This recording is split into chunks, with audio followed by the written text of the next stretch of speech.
बिस्मिल्लाहिर्रहमानिर्रहीम। मुझे तलाक मत दो। मेरी माँ ने जो किया इसमें मेरा कोई कसूर नहीं। मैं अपने शौहर के कदमों में गिरी थी, जिससे मालूम हो गया था कि मेरी माँ एक तवाइफ थी। उसने मुझे तलाक दी और घर से निकालते कोठे पर भेज दिया, जहाँ से मैं बहुत मुश्किल से भागी थी। एक बार फिर वहीं पहुंच गई थी। मैंने तड़प कर अल्लाह से दुआ की कि वाहिद तू ही मेरा मददगार है। उसी रात मुझे तैयार करके मेरी बोली लगाई जाने लगी। जब वहां एक बिगड़े रईसजादे सुरेश सुल्तान ने अपनी चादर मेरे वजूद पर फैलाते, मैंने उसका दामन पकड़ा था। हाथ जोड़े, आंखों में आंसू, दिल में खौफ, लेकिन उसके चेहरे पर सर्द मेहरी थी। तलाक मत दो। मैंने कुछ नहीं छुपाया। मैं तुम्हें चाहती हूँ, मैंने कहा। मगर उसने एक लम्हा भी न सोचा, मेरे सामने निकाहनामा फाड़ा और यूं मेरी गोद में डाल दिया जैसे कोई नापाक शय हो। तुम तवाइफ की बेटी हो, मैं इज्जतदार खानदान से हूँ, तुम मेरे काबिल नहीं थी, ना हो। उसकी आवाज में जो जहर था वो मेरी हड्डियों में उतर गया। लफ्ज जैसे कोड़े हों और मैं उसके सामने बेबस गुलाम। मेरे वजूद का हर अंग मांद पड़ गया। वो पल जब उसने दरवाजा बंद किया, मैं अपने वजूद के टुकड़े लिए खामोशी से बैठी रही।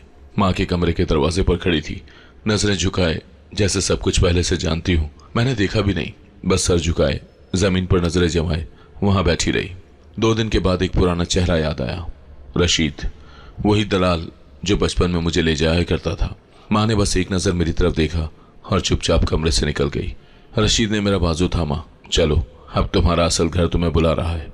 मैंने मुजाहिमत नहीं की, जैसे मेरे अंदर की सारी तवानाई खत्म हो चुकी थी। वही पुराना कोठा, वही रोशनियों से भरा गंदा रास्ता, वही बदबूदार कमरे। मैं छत के कमरे की तरफ देखती रही, कुछ न बोली। किसी ने मेरे बाल संवारे, किसी ने कपड़े दिए, मैं पत्थर बनी रही। ये वही है? एक बूढ़ी औरत ने पूछा, चेहरे पर मेकअप की तह और आंखों में लालच। हाँ, वही जो भाग कर गई थी, अब वापस आई है, जैसे सब आती हैं, रशीद ने जवाब दिया। मैंने चुपचाप खिड़की से बाहर झांका। बचपन की गलियां, वही गंदे रास्ते, वही नाले, वही आवाजें, जैसे वक्त वहीं का वहीं रुका हुआ हो। एक लड़की मेरे पास आई। तुम नहीं हो? मैंने इस बात में सर हिलाया। कभी भागी थी? हाँ। तो अब समझ आ गया होगा कि यहां से भागकर कहीं कुछ नहीं मिलता, सब कुछ आखिर यहीं आकर खत्म होता है। मैंने जवाब नहीं दिया। दिल चाहा कि चीख कर बोलूं कि मैंने कोशिश की, मैंने जिंदगी को एक नया आगाज देने की कोशिश की। मैंने खुद को छुपाया, माजी को दफन किया, लेकिन वो सब कुछ मेरे ताक़ुब में रहा, जैसे साया, जैसे बोझ, जैसे सजा। माँ रात गए आ गई, चेहरे पर थकन, आंखों में कुछ न कुछ, जो शायद शर्मिंदगी थी या शायद बेबसी। मैंने उसकी तरफ देखा। माँ, क्या तूने मुझे सिर्फ इसी अंजाम के लिए पैदा किया था? वो चुप रही, बस मेरी पेशानी पर हाथ रखा। मैंने चाहा कि तुझे बचाऊं, पर दुनिया नहीं बदलती बेटी। मैंने उसका हाथ झटक दिया। तूने दुनिया को बदलने की कोशिश की ही कब थी? तूने तो बस झूठ बोले, सच छुपाया और मुझे वहीं धकेला जहां से मैं निकलना चाहती थी। माँ कुछ बोलने लगी, फिर रुक गई, दरवाजा बंद किया और अंधेरे में बैठ गई। मैं भी तो इसी कोठे की बेटी थी, किसी ने मुझे नहीं बचाया। मैंने सिर्फ इतना चाहा कि तू किसी मर्द के साए तले जिंदगी गुजार ले, पर तेरी हकीकत तुझे कहीं भी नहीं जीने देती। कमरे में खामोशी छा गई।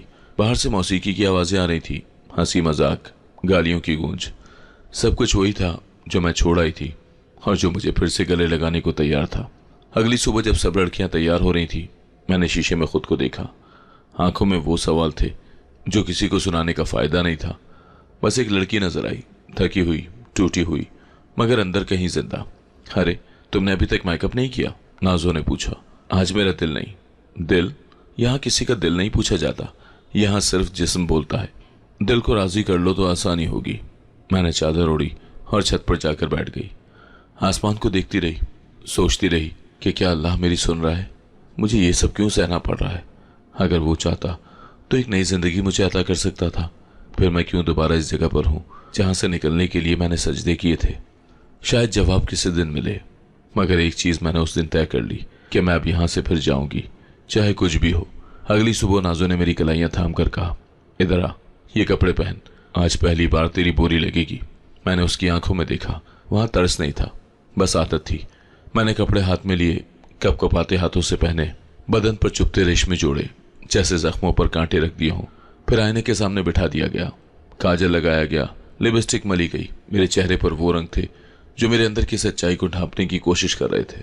मैंने आईने में खुद को देखा तो लगा जैसे ये कोई और हो, मैं नहीं। यही है आज की नवेली, रशीदा ने दरवाजा खोलकर कहा। सब लड़कियां एक तरफ हो गईं, जैसे किसी रस्म का आगाज होने वाला हो। इतने में दरवाज़ा जोर से खुला। सबकी नजरें पलटी। दरवाजे पर एक शख्स खड़ा था, लंबा कद, चौड़ी छाती, आंखों में गुस्सा और लहजे में इख्तियार। ये लड़की मेरी है। कमरे में सन्नाटा छा गया। रशीद के लब खुश्क हो गए। सुल्तान साहब, आप? सुरेश सुल्तान, वही रईसज़ादा जिसका नाम सुनकर लड़कियां भी रास्ता छोड़ देती थी, आहिस्ता से मेरी तरफ बढ़ा। मैं पीछे हटी तो उसने चादर निकाली और मेरे वजूद पर डाल दी। सबके चेहरे पर हैरत और खामोशी थी, जैसे उस चादर ने सब कुछ बदल दिया हो। किसी को एतराज, उसकी आवाज़ कमरे में गूंजी। कोई ना बोला। मैं चुप रही। ना हाँ ना ना। मेरे कदमों तले ज़मीन जैसे खिसक गई हो। ये कैसे हो रहा था? क्यों हो रहा था? ये सवाल मेरे अंदर चीख रहे थे। सुरेश ने मेरा हाथ थामा। चलो यहाँ से। मैंने एक बार माँ को देखा, जो दरवाजे की ओट में खड़ी थी। उसकी आंखें भीगी थी, मगर वो कुछ बोली नहीं। शायद जानती थी कि अब कुछ कहना बेकार है। सुरेश ने मेरा हाथ थामा और मुझे वहां से ले गया। मैं एक लफ्ज़ न कह सकी, बस दम साधे कदम उठाती रही। मेरी सांसें तेज थीं, दिल की धड़कन जैसे बाहर आने वाली हो, मगर कदम खुद ब खुद चल रहे थे। गाड़ी तक पहुंचे तो उसने दरवाज़ा खोला। बैठो। मैं बैठी। वो खुद ड्राइविंग सीट पर आकर खामोशी से गाड़ी चलाने लगा। रास्ता सन्नाटा, गलियां अजनबी, सड़कों पर सन्नाटा। मैंने खिड़की से बाहर देखा। वही अंधेरे जो अंदर बस चुके थे, पर अब कुछ बदल चुका था। क्यों? मैंने पूछा। क्यों मुझे वहां से निकाला? क्योंकि मैं जानता था कि तुम वहां की नहीं हो। मैं खामोश हो गई। गाड़ी एक पुराने बंगले के सामने रुकी। अंदर ले गया। वो जगह साफ सुथरी थी। पुरानी तस्वीर, पुरानी खुशबू, मगर महफूज। वो मुझे अंदर वाले कमरे में ले गया और कहा, यहाँ आराम करो, तुम महफूज हो। मैं एक कोने में बैठ गई। चादर अभी भी मेरे जिस्म पर थी, जैसे मुहाफिज बन गई हो। मैं अपनी जगह साकत खड़ी थी, लेकिन अंदर कुछ टूटने के बजाय जाग उठा। पल भर में बचपन याद आ गया। 7 बरस की उम्र में, जब माँ ने मुझे कोठे के कमरे में बंद किया था और बाहर से महफिल की आवाज़ें आती थी। मैं छोटी सी, सहमी हुई, माँ की गोद में पलने वाली, उस दिन होले होले कदमों से एक नई दुनिया में धकेल दी गई थी। वो रात मेरी जिंदगी की पहली कैद थी। माँ ने दरवाज़ा बंद किया और मैं रोने लगी। माँ, बाहर जाना है। मेरे नन्हे हाथ दरवाजे पर मुक्के मार रहे थे। माँ, दरवाज़ा खोलो। माँ की आवाज़ थकी हुई, बोझल, मगर फैसला कुन। तू मेरी तरह ना बने, मैं तुझे बचाना चाहती हूँ। मैं नहीं समझ पाई। बाहर की सास की आवाज़, मर्दों के कह गए, औरतों की हंसी और माँ की खामोशी, ये सब मिलकर मेरे बचपन के कानों में जहर घोल रहे थे। सुरेश के साथ उस कमरे में बैठी मैं खुद को संभालने की कोशिश कर रही थी। चादर मेरे वजूद पर थी, मगर जहन में फिर माजी के दरवाजे खुलने लगे। एक बार फिर मैं पीछे चली गई, उस उम्र में जहाँ ख्वाब आहिस्ता आहिस्ता आंखों में बसने लगते हैं। मैं 14 बरस की हुई। माँ ने एक दिन मेरे सर पर हाथ रखकर कहा, शायद तेरा नसीब मेरे जैसा ना हो, शायद तू पढ़ ले, कुछ बन जाए, तुझे स्कूल भेजती हूँ। मैं हैरान थी, पर खुशी की रोशनी मेरे चेहरे पर फैल गई। वो पहला दिन मुझे आज भी याद है, जब मैं नीले यूनिफॉर्म में गली के नुक्कड़ पर बने सरकारी स्कूल में पहुंची थी। हाथ में बैग, बालों में 2 चोटियां और दिल में एक उम्मीद। क्लास में कदम रखा तो सबने अजीब नजरों से देखा। उर्दू की उस्ताद मैडम सलीमा ने रजिस्टर देखा और पूछा, उरूज बिनते सुमेरा। मेरे यहाँ के आने पर उनका चेहरा लम्हे भर को बदल गया। ओह, उस मोहल्ले की। खैर, बैठ जाओ। मैं चुपचाप सबसे पीछे बैठ गई, किताब खोली, मगर सबकी नजरें मेरी पुश्त पर लगी थी। वक्फे में जब सब लड़कियां बाहर गईं तो 3 लड़कियां मेरे बेंच पर आईं। एक ने कान में कहा, हमें पता है तू कहाँ से आई है। दूसरी ने हंसी रोकते हुए कहा, तवाइफ की बेटी, स्कूल में? वाह, अब सब कुछ ही बिकता है क्या? मेरी आंखों में आंसू आ गए, मगर मैं कुछ न बोली। एक दिन मैडम सलीमा ने मुझे सबके सामने खड़ा कर दिया। ये क्लास के नज़्म ज़ब्त को ख़राब करती है, ना वक्त पर होमवर्क, ना अदब। मैंने बहाने से कहा, मैडम बिजली चली गई थी। उन्होंने तंजिया हंसी के साथ कहा, तो फिर उस रोशनी में पढ़ क्यों नहीं लिया जो तेरे घर रोज आती है? क्लास में सब हंसने लगे। वो हंसी मेरे दिल पर गरज बनकर गिरी। मैं कुछ कह ना सकी, बस आंखों में आंसू लिए क्लास से निकल आई। किसी ने नहीं रोका, किसी ने नहीं पूछा। मैं सारा रास्ता रोती हुई घर पहुंची।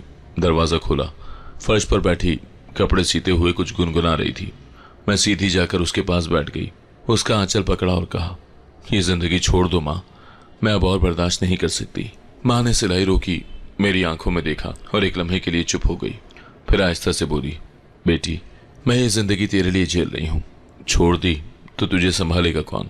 मेरी आवाज़ कब कपाई। मुझे किसी की परवाह नहीं, बस तू निकल माँ। माँ ने आहिस्ता से मेरी पेशानी चूमी। तू नहीं जानती, इस दुनिया में हमारी जगह नहीं।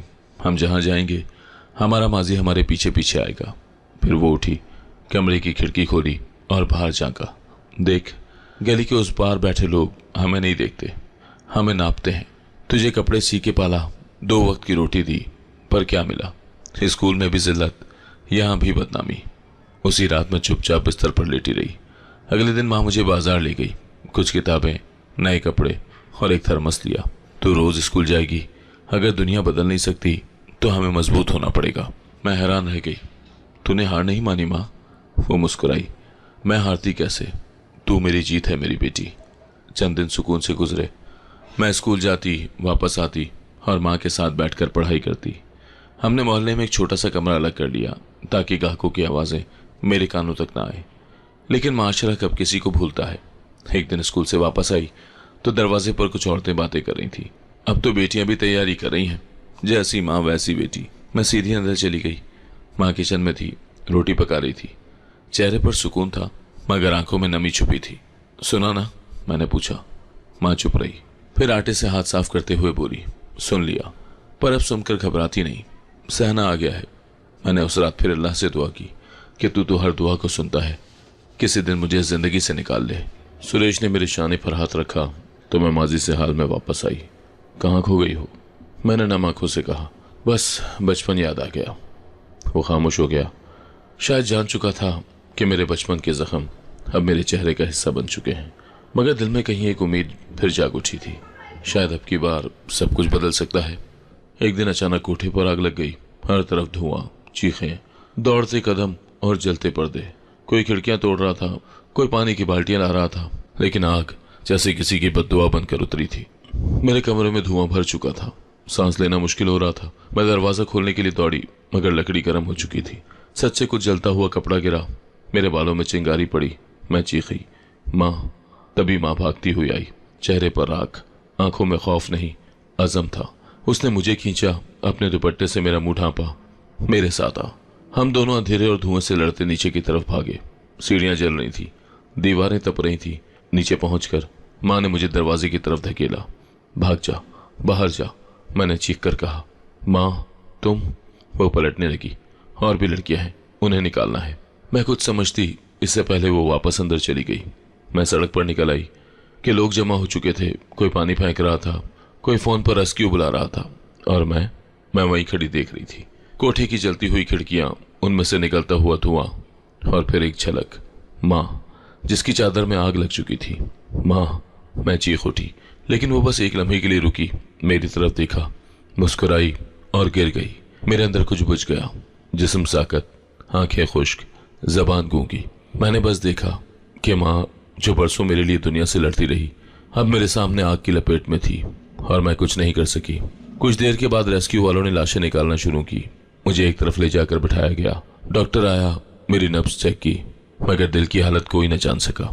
मालिक जो हमेशा दराज कुर्सी पर बैठकर लड़कियों को हुक्म देता था, मेरे पास आया, माथे पर पसीना। उसने मेरे कंधे पर हाथ रखा। अब ये तेरी जगह है, माँ की नहीं।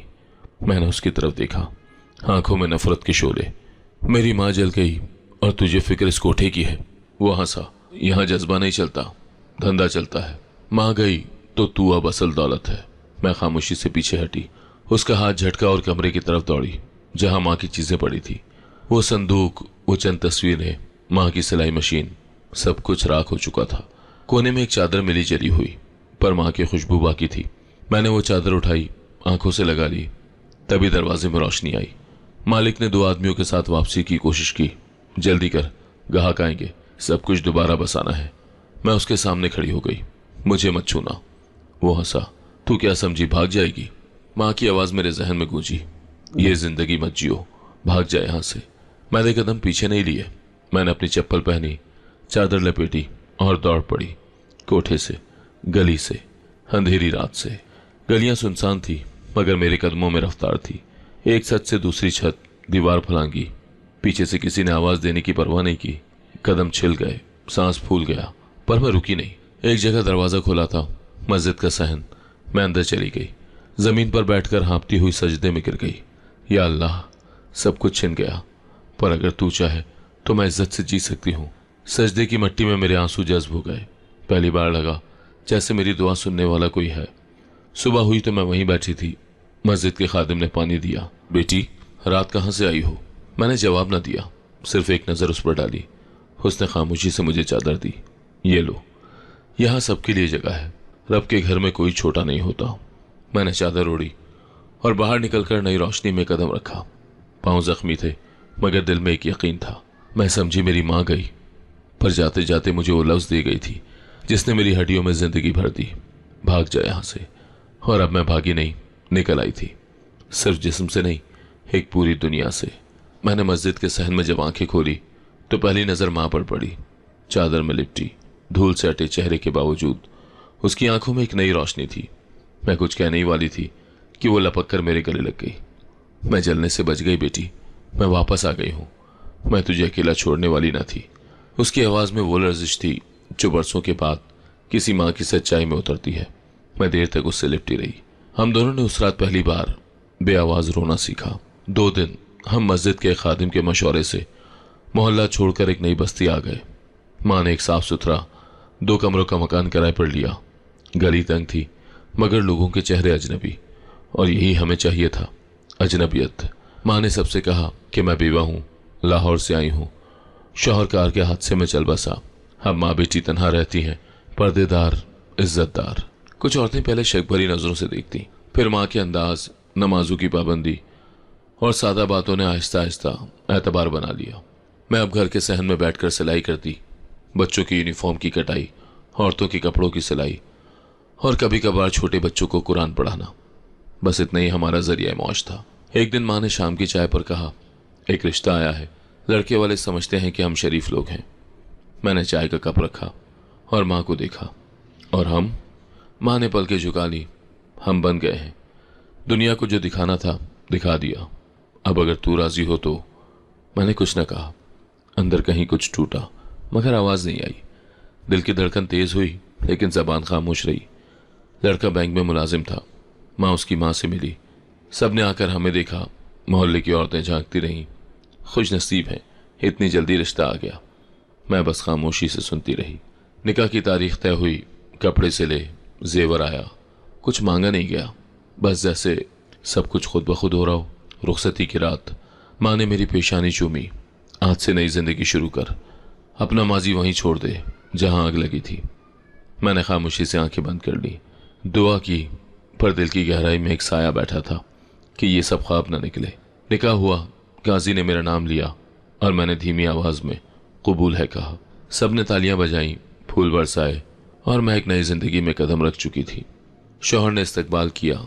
वो नरम लहजे वाला, शरीफ और बर्दाश्त वाला इंसान था।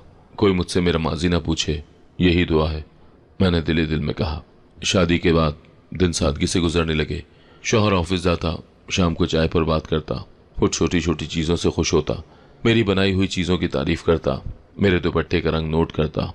तुम बहुत मुख्तलिफ हो, वो कहता, शांत, सुलझी हुई, जैसे तुमने जिंदगी की गहराई देखी हो। मैं मुस्कुरा देती, पर अंदर का सच हर रात मुझसे सवाल करता, कितनी देर छुप सकती हो।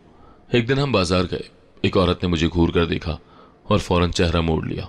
शायद पहचान गई थी। मैंने शौहर का हाथ मजबूती से थाम लिया। ठीक हो? उसने पूछा। मैंने इस बात में सर हिलाया, मगर दिल की धड़कन तेज हो चुकी थी। कभी कभी रात को माँ का चेहरा याद आता, जो अब भी किराए के घर में रहती थी, तन्हा मगर पुरुमीद। हर हफ्ते में जाती, उसके लिए राशन लेकर और कुछ पैसे। वो मुझे देखकर कहती, शुक्र है तू खुश है। बस यही दुआ थी मेरी। शौहर ने कभी शक नहीं किया, वो मुझ पर यकीन करता। शायद इसलिए कि मैंने हर बात में उसका साथ दिया, हर लम्हा खुलूस से गुजारा। मेरा दिल बार बार धड़कता कि सच एक दिन सामने आ जाएगा और सब कुछ उजड़ जाएगा। जिंदगी धीरे धीरे एक मामूल पर आ चुकी थी। एक दिन माँ ने फोन पर कहा, मैं तुम्हारे घर आना चाहती हूँ, तुम्हारे शौहर से मिलने, उसका शुक्रिया अदा करने। मैं एक लम्हे को चुप रही, फिर कहा, आ जाओ, लेकिन चेहरे पर चादर जरूर रखना।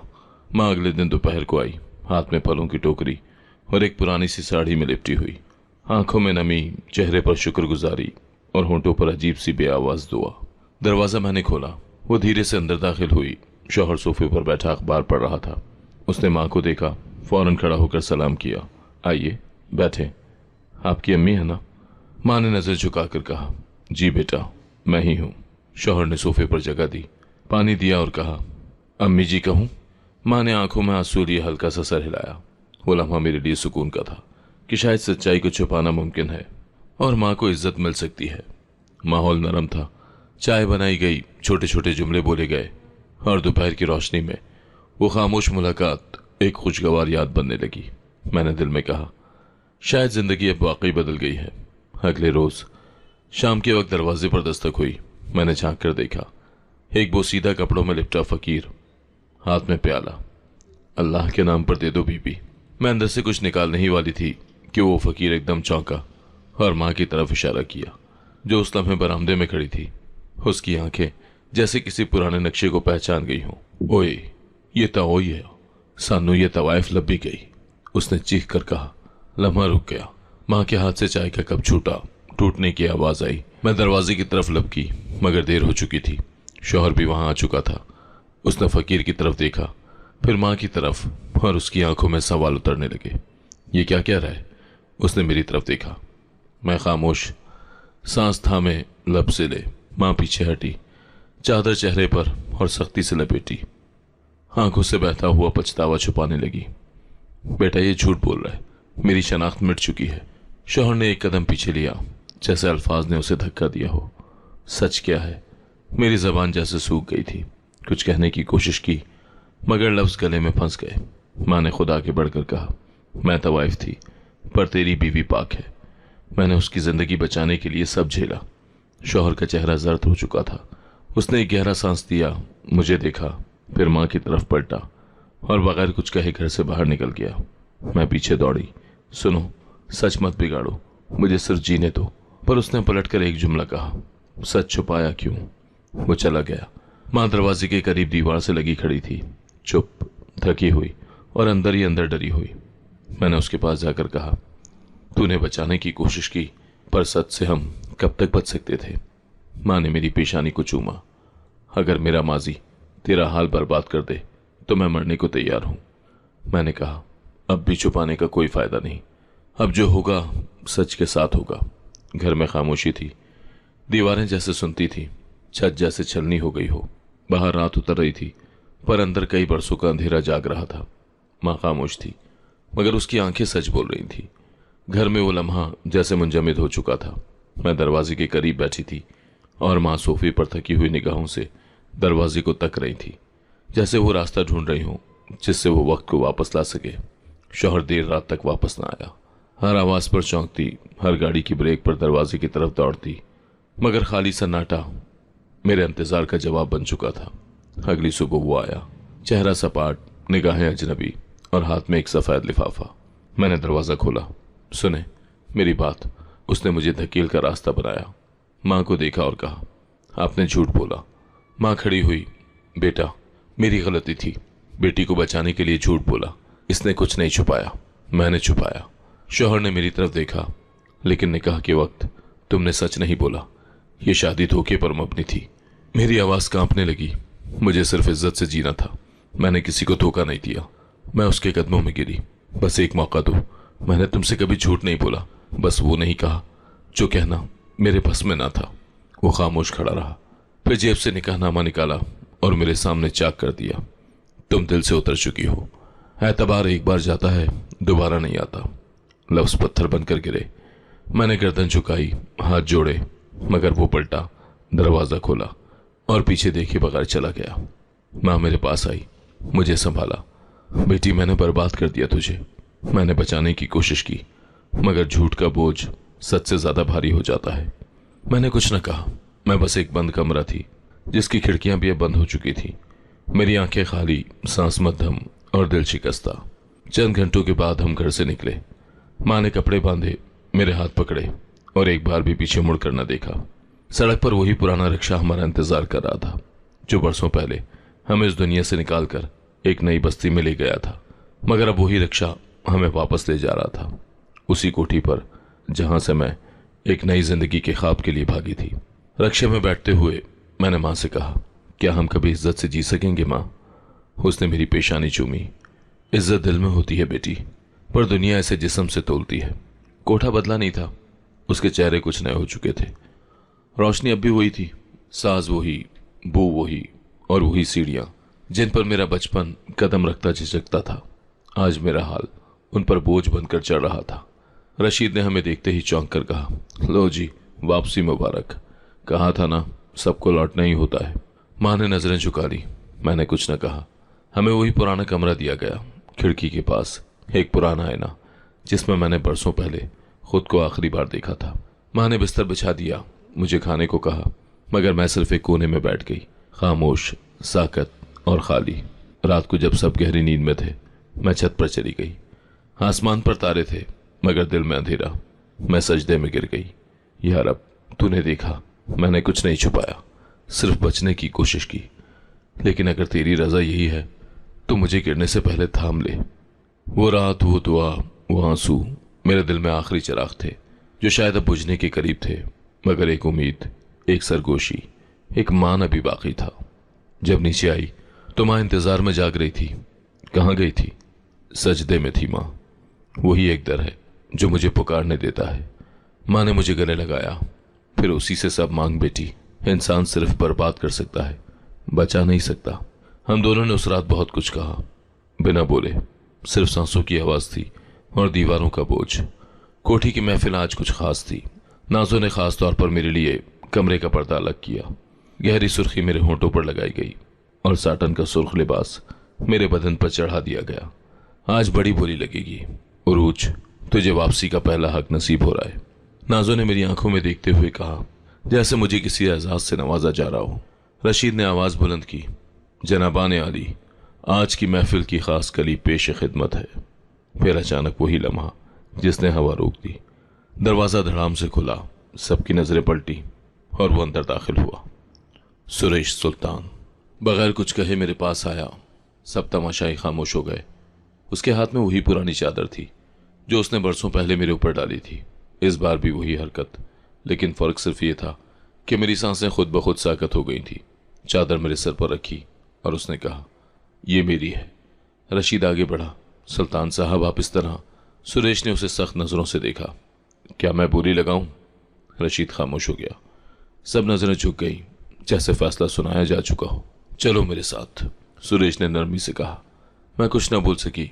कदम उठने से पहले ही मेरी हथेलियों में पसीना आ गया, पर मैं साथ चल पड़ी। गाड़ी में खामोशी थी, मेरी सांसों की आवाज, उसकी पुरानी घड़ी की टिक टिक, बस यही दो चीजें वक्त का हिसाब रख रही थी। हम एक खामोश पुराने से मकान के सामने रुके। मैंने सवालिया नजरों से उसकी तरफ देखा। अंदर चलो, कोई तुमसे मिलना चाहता है। मैं झिझकते हुए अंदर दाखिल हुई। कमरे में रोशनी मध्यम थी। बिस्तर पर एक बूढ़ा शख्स नीम बेहोशी की हालत में पड़ा था। उसके चेहरे पर थकन की झुर्रियां, आंखों में नमी और सांसें बेतरतीब। सुरेश ने सरगोशी की, ये वो है जिससे तुमने सब कुछ छुपा लिया था, तुम्हारा बाप। मेरे कदम वहीं रुक गए। मेरी सांस जैसे सीने में कैद हो गई। सामने वो शख्स था जिसने मुझे तलाक दे दी, तुम्हारा शौहर। मेरे कदम वहीं रुक गए। मेरी सांस जैसे सीने में कैद हो गई।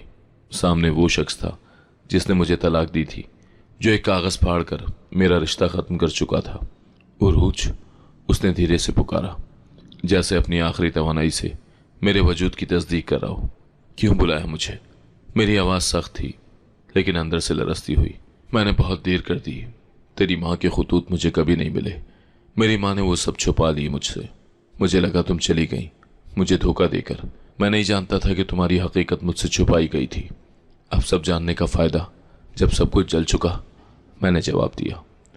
वो आंखें बंद करते हुए बोला, तुम्हें बस एक बार देखना चाहता था, मरने से पहले माफी मांगना चाहता हूँ। मेरे दिल में वो सारी रातें याद आने लगी जो मैंने दरवाजे के बाहर से सकते हुए गुजारी, जब मेरे हाथों में निकाहनामे की रात थी। पर आज उसके चेहरे पर वो गुरूर नहीं था, फकत नदामत थी। माँ कहाँ है तुम्हारी? उसने पूछा। जिंदा है, बस वो सब झेल चुकी जो तुमने हमें विरासत में दी। उसकी आंखों से आंसू बहने लगे। मैं मरने से पहले सिर्फ ये सुनना चाहता हूँ कि तुम मुझे माफ कर चुकी हो। मैंने कोई जवाब न दिया, बस चादर को मजबूती से थाम कर एक लम्हा उसके करीब आई, उसके माथे पर हाथ रखा और आहिस्तगी से बोली, जो तू ना कर सका वो मैंने कर लिया। मैं तुझे माफ करती हूँ। वो लम्हा शायद उसके लिए सबसे बड़ी निजात था। उसने आंखें बंद की और जैसे बरसों का बोझ उतार दिया। बाहर आकर मैंने सुरेश से पूछा, तुम क्यों आए मेरे लिए? उसने कहा, क्योंकि मैं वो बच्चा हूं जो बचपन में तुम्हारे दर्द को समझ ना सका, लेकिन आज सब कुछ जानकर तुम्हें फिर से इस दलदल में नहीं जाने दे सकता था।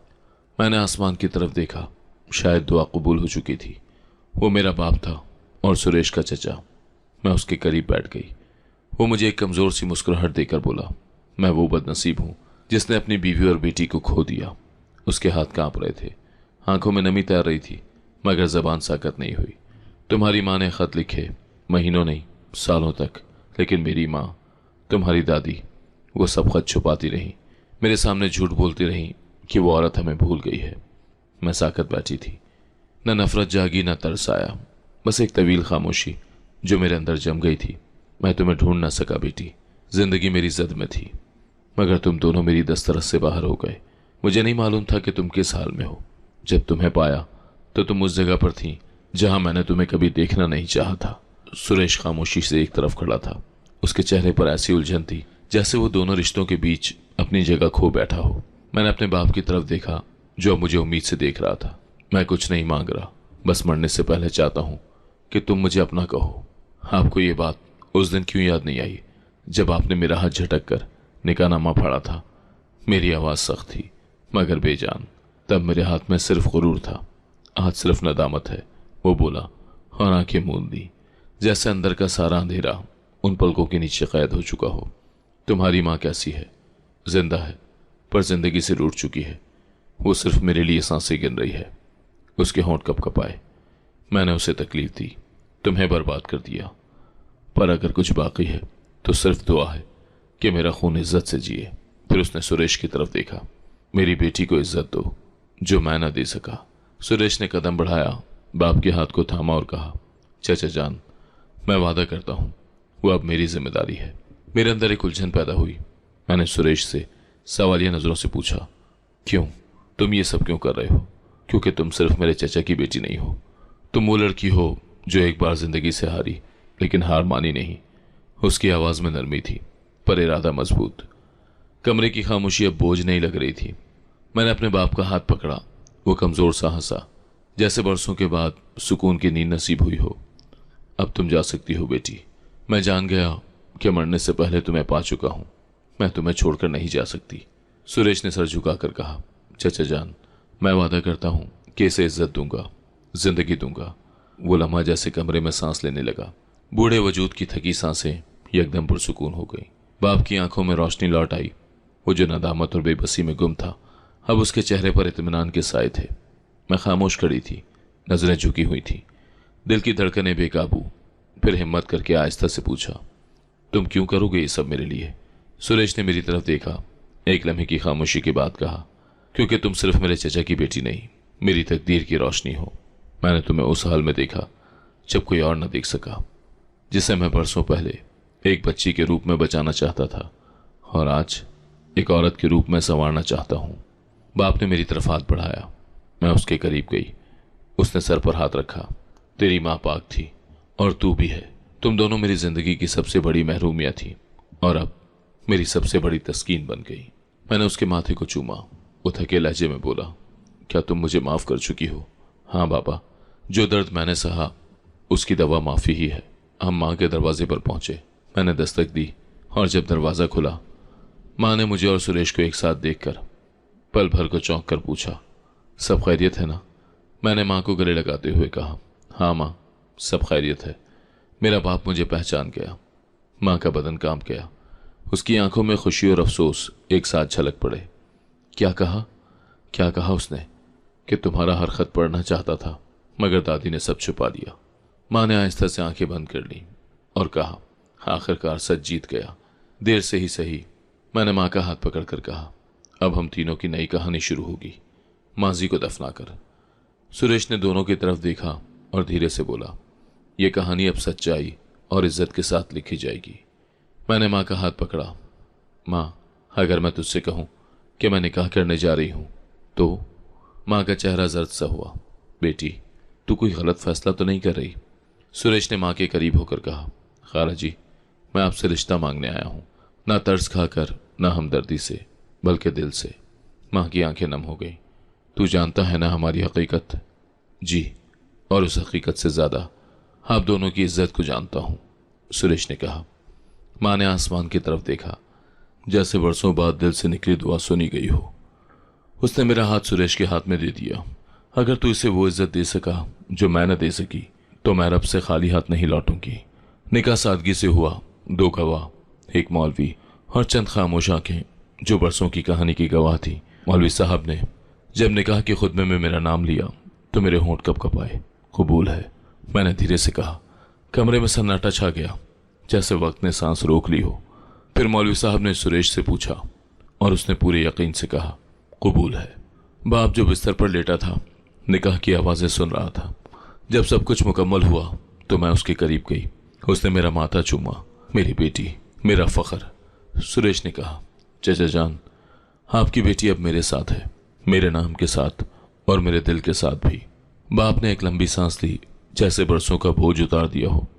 आंखों में नमी, लबों पर हल्की मुस्कुराहट, और फिर उसने आंखें बंद कर ली। कमरे में सब रुक गए। एक खामोश लम्हा, जैसे वक्त थम गया हो। मैंने उसके चेहरे पर हाथ फेरा। अब तो सुकून में है बाबा। नमाज जनाजा सादगी से अदा हुई। कुछ पुराने जानने वालों को इत्तला दी गई।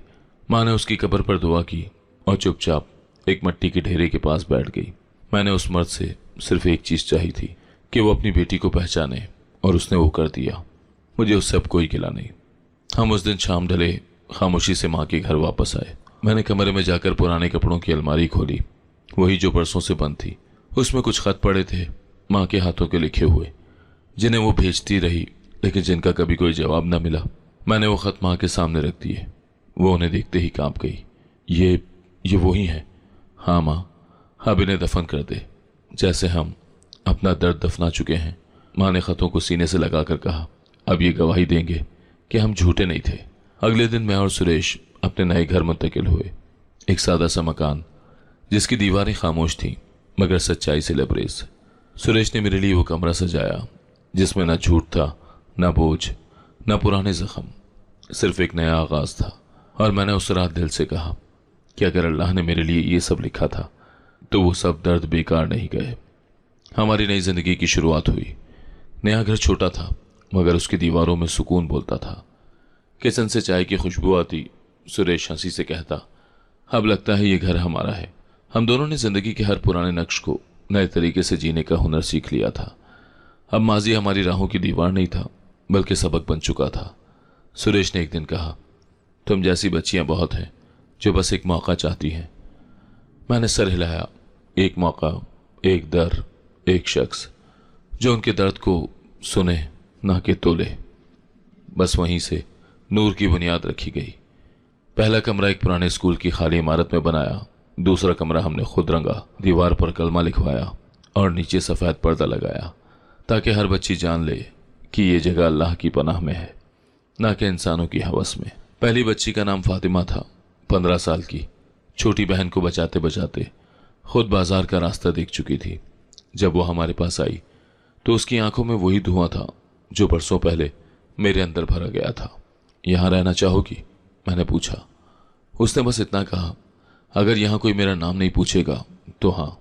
मैं मुस्कुरा दी। यहाँ तुम्हारा नाम, तुम्हारा दुख नहीं, तुम्हारी पहचान होगा। चंद महीने गुजरे और नूर इदारा एक छोटा सा आसरा बन गया। हमने कपड़े, किताबें, खाना, सिलाई मशीनें और कुरान पाक का तर्जुमा सब कुछ वहीं मुहैया करना शुरू किया। औरतें आईं, बच्चियां आईं और हर एक ने अपनी कहानी सुनाई। एक दिन माँ आई, जिसका चेहरा गर्द से अटा हुआ, चप्पल टूटी हुई, हाथ में एक छोटी सी बच्ची का हाथ। उस बच्ची की उम्र शायद 10 साल होगी। माँ ने दरवाजे पर खड़े होकर कहा, इसे बचा लो जैसे तुम बच गई। मैंने उसकी तरफ देखा। उसकी आवाज़ में इल्तिजा थी, आंखों में वही खौफ जो मैं बरसों पहले माँ की आंखों में देख चुकी थी। ये मेरी बेटी है, मोहल्ला बदनाम कर रहा है, मेरे शौहर ने छोड़ दिया है, अब कोई जगह नहीं बची तुम्हारे सिवा। मैंने बच्ची को गले से लगाया। वो कांप रही थी, जैसे ये दुनिया उसकी उम्र से कई गुना बड़ी हो चुकी हो। याद रखना, इज्जत कभी लिबास से नहीं, नीयत से बनती है। तुम यहाँ महफूज हो और तुम्हारी माँ भी। उसकी माँ फूट फूट कर रोने लगी। मैंने कभी नहीं सोचा था कि एक दिन मैं किसी से मदद मांगूंगी। सुरेश भी वहाँ मौजूद था। उसने चुपके से दोनों के लिए कमरे का बंदोबस्त करवाया।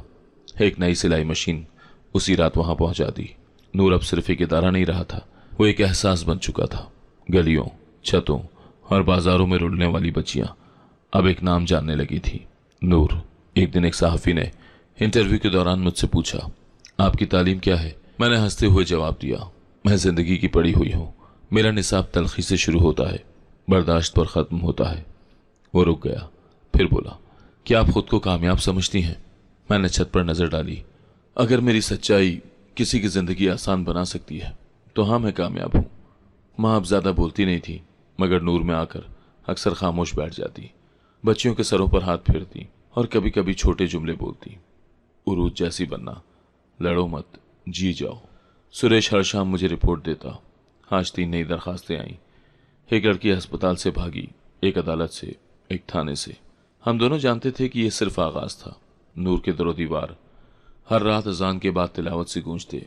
मैंने फैसला किया था कि यहाँ हर बच्ची के सोने से पहले उसे सूरह रहमान सुनाई जाएगी, ताकि वो जाने कि वो अकेली नहीं है। एक दिन एक बच्ची ने रात को मुझसे पूछा, तुम कौन हो? मैंने कहा, मैं वो हूं जो कभी तुम्हारी जगह थी। फर्क सिर्फ ये है कि मुझे भी एक नूर ने थाम लिया था और अब तुम्हें थामने का वक्त मेरा है। उम्रे की नीयत कई माह पहले से दिल में बांध रखी थी, मगर वक्त और हालात हमेशा आजमाइश बनकर सामने आते रहे। जब नूर का मरकज मुकम्मल तौर पर अपने कदमों पर खड़ा हो गया, बच्चियां अपनी तरबियत करके अपने कदमों पर जीने लगी, तो एक दिन सुरेश ने मेरा हाथ पर हाथ रखा और कहा, अब हमें उस दर पर जाना है जिसने हमें सब कुछ अता किया, वो रब जो हमें गुनाहों की धूल से उठाकर इज्जत के फर्श पर ले आया। हमने वीज़ा, टिकट और तैयारी सब खामोशी से मुकम्मल की। माँ की कब्र पर जाने से पहले मैंने उसकी चादर को अपने बैग में रखा, जो बचपन से मेरे साथ चली आ रही थी, जली हुई मगर माँ की खुशबू से महकती। नूर के दरवाजे पर एक नन्ही बच्ची ने पूछा, उरूज आपी, आप कहाँ जा रही हैं? मैंने उसके सर पर हाथ रखकर कहा, रब की मेहमान बनने।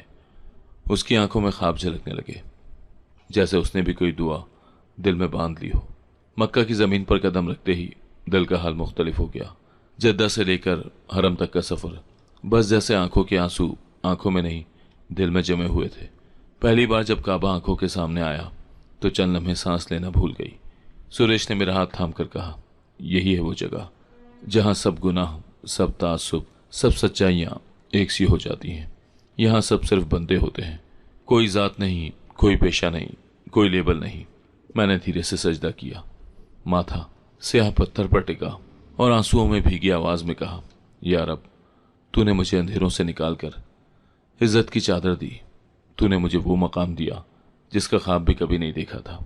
उम्रे की अदायगी के दौरान हर तरफ मेरी दुआएं किसी न किसी बच्ची के लिए निकलती रहीं। कभी फातिमा, कभी नौशीन, कभी वो गुमनाम लड़कियां जिनके पास नाम तो है, पहचान नहीं।